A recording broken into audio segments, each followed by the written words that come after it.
ഞാനിതാ ജോലി കഴിഞ്ഞിട്ട് വീട്ടിലേക്ക് നടന്നുകൊണ്ടിരിക്കുകയാണ്.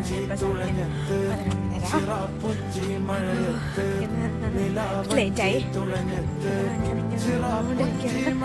24 മിനിറ്റ് അടുത്തുണ്ട്. അടുത്തൊരു ചെറിയ പോർഷൻ കംപ്ലീറ്റ് നടന്നു. ഇങ്ങനെ നടന്നുകൊണ്ടിരിക്കുമ്പോൾ ഞാനൊരാളെ മീറ്റ് ചെയ്യും.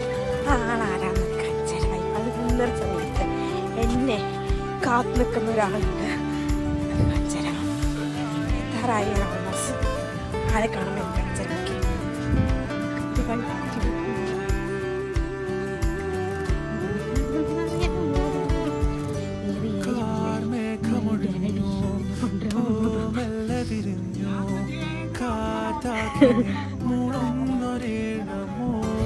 ഏതിനെ പോയി ആ അതന്നെ. പോയിട്ട് അവിടെ